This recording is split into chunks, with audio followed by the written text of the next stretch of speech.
Good evening, folks, and welcome back to day number 52 of the Bible in 365. Today we are taking a look at Numbers chapter 29, beginning in verse 35 and exploring all the way to Numbers chapter 31, ending in verse 47. We've got a lot to talk about today, so let's go ahead and get started.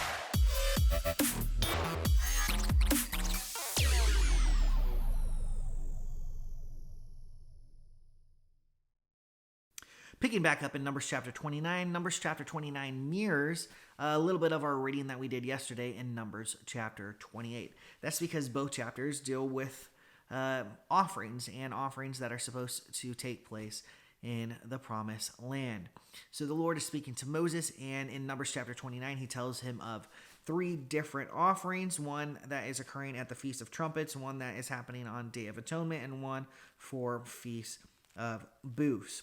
Now, let's go ahead and start with the Feast of Trumpets. Essentially, on this particular day, there's three offerings. There's the new offering, which has to deal with the Feast of Trumpets, and that consists of a bull, a ram, 7 lambs, and then a grain offering and a male goat as a sin offering. And this is done on top of the offering for a new moon, which also happens on the first of the month, and then also the regular daily burnt offerings, grain offerings, and drink offerings. So once again, there's three offerings happening on this Feast of Trumpets.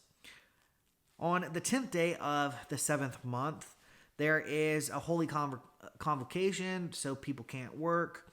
And on this particular day, they also offer up a bull, a ram, 7 lambs, and then a grain offering, and then a male goat for the sin offering, and then the regular daily burnt offering, grain offering, and drink offering. Now, the big one is the Feast of Booths. Feast of Booths is a 8-day feast, and essentially what happens here, it's on the 15th day of the 7th month, and it starts with the largest number of animals sacrificed or offered, and then counts down. So it consists of 13 bulls, 2 rams, 14 male lambs, and then a grain offering, and then the male goat for the sin offering. But so each day, the number of goats, lambs, rams stays the same, but the number of bulls goes down. So it goes from 13 to 12 to 11 to 10 to 9 to 8 to 7, and then finally on the 8th day it drops down to 1.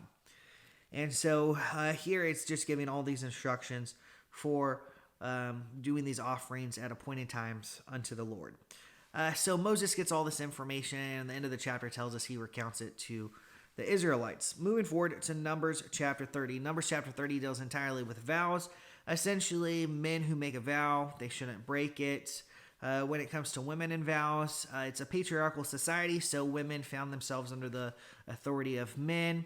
And essentially, the male that was over her, whether that was her father or her husband, had the opportunity that if he hears or becomes aware of the woman's vow, on the day that he hears of the vow, whether that's the day that she's making the vow or another day, the first time he hears of the vow, he is able to object, and essentially her vows become invalid, or she's released from them, and they're not held against her. So the male has that opportunity to do that.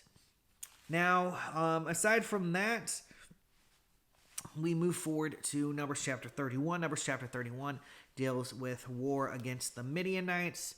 The Lord speaks to Moses and says, hey, avenge the people of Israel for everything that happened with the Midianites. Take 1,000 men from each ancestral tribe for the army, and they're going to go avenge the Israelites. So that's what happens.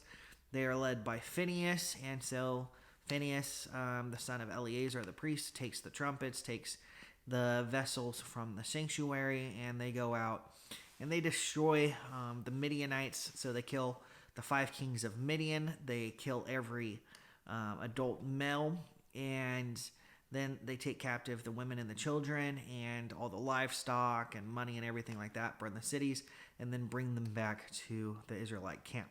At this point in time, Moses and Eleazar goes out and meets them.